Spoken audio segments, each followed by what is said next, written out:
Micro niche क्या होती है, आपको क्या लगता है? कौन से तीन थे वो? क्रिकेट को छोड़कर डिजिटल मार्केटिंग टॉपिक क्यों क्यों आए? आप सोचते हो कि क्रिकेट में ब्लॉगिंग करूं, तो आई थिंक आपको नहीं करना चाहिए।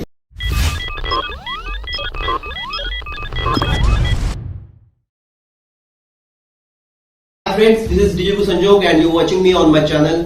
दोस्तों, आज हम लोग डिस्कस करने वाले हैं बहुत ही इंपॉर्टेंट टॉपिक, वो है माइक्रो निश से रिलेटेड। क्योंकि बहुत सारे जो लोग होते हैं बेसिकली जो ब्लॉगिंग करना चाहते हैं या अपना एफिलिएट मार्केटिंग करना चाहते हैं या पॉडकास्टिंग करना चाहते हैं, यूट्यूबर बनना चाहते हैं, तो उनके लिए एक बहुत ही इंपॉर्टेंट टिप होती है, वो है माइक्रो निश। अगर माइक्रो निश फाइनल कर लिया आपने तो आपका चैनल के सक्सेस रेट्स ज्यादा बढ़ जाता है। तो दोस्तों, उसी के लिए मैंने कुछ अपने स्टूडेंट्स को मेरे साथ में जोड़ लिया है, क्योंकि वो लोग भी पिछले कुछ महीनों से काम कर रहे हैं अपने अपने माइक्रो निश पे, और अब इस स्टेज पे आ चुके हैं कि वो अपनी वेबसाइट को लाइव कर पाए और एडसेंस को अप्लाई कर पाए। दोस्तों, अगर आप भी जानना चाहते हो कि इन्होंने, मेरे स्टूडेंट्स ने क्या टेक्निक यूज किया, किस तरह के रूल्स को फॉलो किया है, या क्या समझ थी उनकी माइक्रो निश से रिलेटेड, तो वो सब हम लोग जानने की कोशिश करेंगे आज के इस इंटरव्यू में। तो चलो शुरू करता हूं ये इंटरव्यू।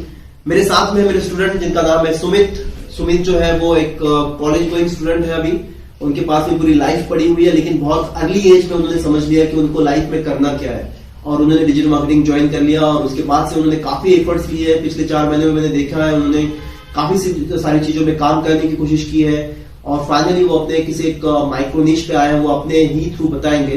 तो सुमित, बताइए आप, माइक्रो निश क्या होती है, आपको क्या लगता है? माइक्रो निश मतलब एक टॉपिक को लेना। क्यों, जब पहले था तो बहुत कंफ्यूज था कि कौन सा टॉपिक लूं। बहुत सारे टॉपिक्स थे उसमें लिखना, और समझ नहीं आ रहा था कि एक ही टॉपिक पे हम अलग अलग डिफरेंट ये क्वेश्चंस कैसे लाए, उसमें वो लिखे कैसे। तो उसमें बहुत ज्यादा कंफ्यूजन था पहले।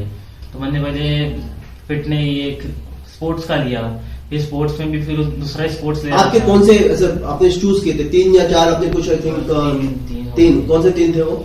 पहले स्पोर्ट्स था, फिर स्पोर्ट्स में वाले न्यूज से रिलेटेड लिखो, फिर न्यूज, ओके। स्पोर्ट्स, फिर वही स्पोर्ट्स में होता कि ब्लॉगिंग की नॉलेज दो।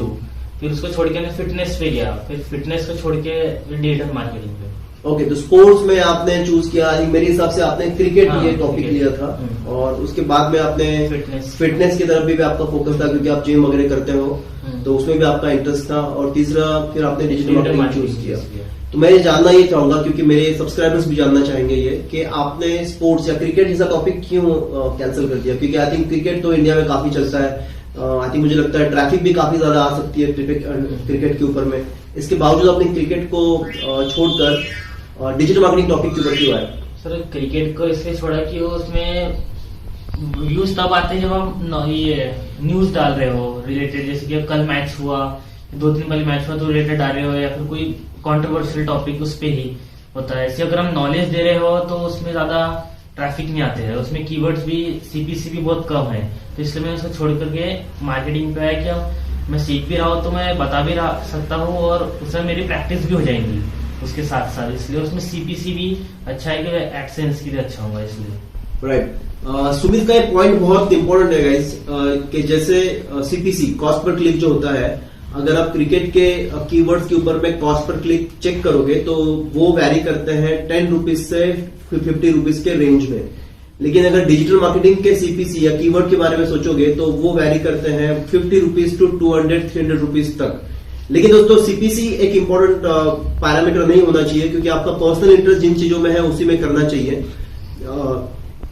जैसे कि सुमित ने कहा कि उसको डिजिटल मार्केटिंग में ज्यादा इंटरेस्ट आने लगा, और फिर उसने सोचा कि मैं क्रिकेट से बेहतर मैं डिजिटल मार्केटिंग में जाऊं, तो आई थिंक वो उसके लिए बेटर था। लेकिन मैं और एक पॉइंट हमें बताना चाहता हूं कि अगर सपोज क्रिकेट में आपको ब्लॉगिंग करना है, इन फ्यूचर आप सोचते हो कि क्रिकेट में ब्लॉगिंग करूं, तो आई थिंक आपने नहीं करना चाहिए। सबसे बड़ा रीजन ये है दोस्तों, क्योंकि क्रिकेट की बहुत सारी इन्फॉर्मेशन जो है वो ब्रेकिंग न्यूज के फॉर्म में आती है। अगर आप गूगल पे जाओगे, अगर आप स्कोर्स पता करना के लिए जाते हो, या आप किसी कंट्री का स्पेसिफिक जो भी कंपटीशन चल रहा होता है उसके बारे में जानना चाहते हो, तो आपको ब्रेकिंग न्यूज के फॉर्म में या गूगल न्यूज के फॉर्म में आपको गूगल के ऊपर के सेक्शन में सभी कुछ पढ़ने को मिल जाता है। तो आप जनरली नीचे की वेबसाइट की तरफ आते ही नहीं हो। ऐसे टॉपिक पे आपको जाना ही नहीं है दोस्तों, जहां पर आपको न्यूज सेक्शन मिले। मतलब न्यूज सेक्शन जो है वो गूगल के फर्स्ट हाफ में दिख जाती है, और उसके बाद में वेबसाइट शुरू होती है, तो आपके वेबसाइट के ऊपर में ट्रैफिक आने के चांसेस कम होते हैं। आप जब तक रिसर्च वाले टॉपिक पे नहीं जाते हो तब तक आपको ब्लॉगिंग शुरू नहीं करनी या माइक्रोनिश फाइनल नहीं करनी है। तो आपकी माइक्रोनिश जो है वो हमेशा रिसर्च वाले टॉपिक पे ही होनी चाहिए, राइट सुमित। सो उसके बाद में आपने ब्लॉग लिखना शुरू किया, कैसा रहा है? कितने ब्लॉग्स लिख दिए अभी तक आपने? सर अभी तक क्या 8 हो गए। 8 हो गए। तो अभी पूरा डिजिटल मार्केटिंग पे फोकस है अभी आपका? उसमें भी जैसे माइक्रो नहीं, जैसे ऑन पेज के ऊपर 5 ब्लॉग लिखे तो ऑफ पेज Very good. 4, तो ऐसे माइक्रो नीश पे धीरे धीरे एक उसमें से टॉपिक, राइट। सो दोस्तों ये एक बहुत इंपॉर्टेंट पॉइंट है। अगर हम लोग ब्लॉगिंग करना चाहते हैं तो माइक्रो निश तो ठीक है, लेकिन माइक्रो निश ये बहुत ज्यादा इंपॉर्टेंट होता है। तो मैंने मेरे स्टूडेंट को सजेस्ट किया था कि आप जो है माइक्रो निश में जाइए, मतलब माइक्रो के अंदर में माइक्रो ढूंढिए आप। जैसे सुमित ने कहा है कि ऑन पेज के ऊपर में 4-5 ब्लॉग लिख दिए हैं और ऑफ पेज के ऊपर में कुछ ब्लॉग्स लिख दिए। तो ऑन पेज एक ऐसा टॉपिक है जिसके ऊपर में बहुत कम लोग लिखते हैं, या ऑफ पेज के ऊपर में बहुत कम लोग लिखते हैं, और इतने सारे टॉपिक्स के ऊपर इतने सारे टॉपिक्स निकलते नहीं है। तो आप अगर इस तरह से लिखना शुरू करोगे जो टॉपिक बहुत ही कम टारगेट कस्टमर रखता है, तो उसके ऊपर में आपको ज्यादा चांसेस होते हैं रैंक करने के, और ट्रैफिक भी आपको अच्छी खासी मिलेगी। दोस्तों शुरुआत आपको ऐसे ही करनी चाहिए, राइट सुमित? ऐसा ही कुछ आपका थॉट प्रोसेस है? तो आने वाले समय में आप तक कब तक अप्लाई करने वाले हो? एडसेंस के लिए कब तक जाने वाले हो? सर इतना तो पता नहीं है, हमारा एक्सपीरियंस 2 मंथ्स वगैरह, और 8 या 9 ब्लॉग और मुझे लिखना है इस पे। ऑन पेज के ऊपर और 3 ब्लॉग लिखने हैं, और ऑफ पेज पे भी और मुझे 4-5 और ब्लॉग्स लिखने हैं फिर उसके बाद। Okay, very good. सो अब हम लोग आगे बढ़ते हैं और हमारे नेक्स्ट स्टूडेंट जो है, ओके, सो मेरे साथ में है मेरे नेक्स्ट स्टूडेंट हर्षल।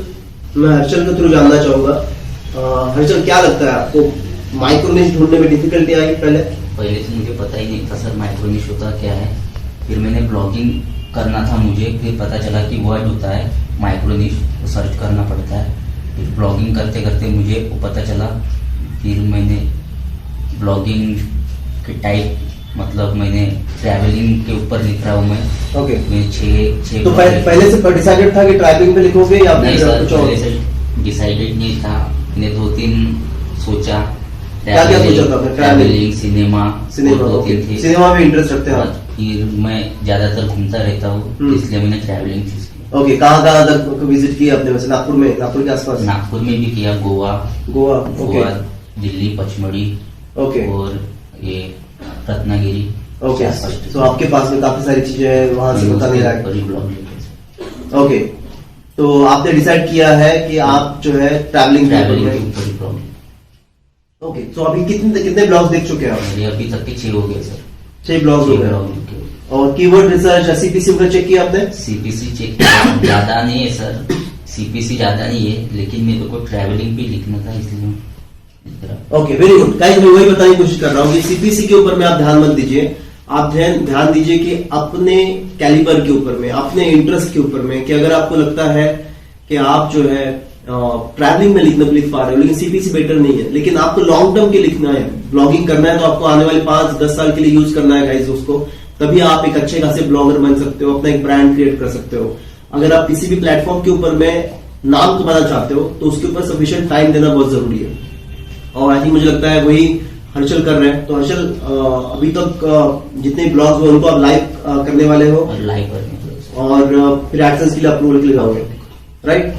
सो दोस्तों, आई थिंक मेरे दोनों स्टूडेंट्स के पॉइंट ऑफ व्यू आप समझ गए हो, उन्होंने किस तरह की शुरुआत की। अभी तक उनके ब्लॉग लाइव नहीं गए, लेकिन मैं डिस्क्रिप्शन में लिंक जरूर दे दूंगा ताकि आप उनके वेबसाइट पे विजिट करें, और आप भी बताइए कि उन्होंने ब्लॉग कैसे लिखे हैं। अगर कोई फीडबैक है तो आप कमेंट बॉक्स में जाके बता सकते हो, उनके परफॉर्मेंस के लिए भी एक बेटर रहेगा आपका फीडबैक। और साथ में आने वाले वीडियोस का इंतजार करना है दोस्तों, क्योंकि इसी तरह के इंटरव्यूज में और भी कुछ कंडक्ट करने वाला हूं। मेरे साथ में मेरे 2 टीम मेंबर्स और भी जुड़े हैं ऑनलाइन, एक है मानसी और दूसरी है मोहिनी, लेकिन अनफॉर्चुनेटली वो लोग उन्होंने यहाँ पर है नहीं। नेक्स्ट टाइम जब भी अवेलेबल रहेंगे मैं उनके साथ में भी एक पॉडकास्ट करना चाहूंगा, और ताकि आप लोग उनके व्यूज भी सुने कि उनके टॉपिक किस तरह से, क्योंकि उनके टॉपिक भी कुछ यूनिक है गाइस, और उनको भी आप लोग सब लोग देखिए, व्यू कीजिए, वॉच कीजिए उनके वेबसाइट्स, और अपने फीडबैक दीजिए।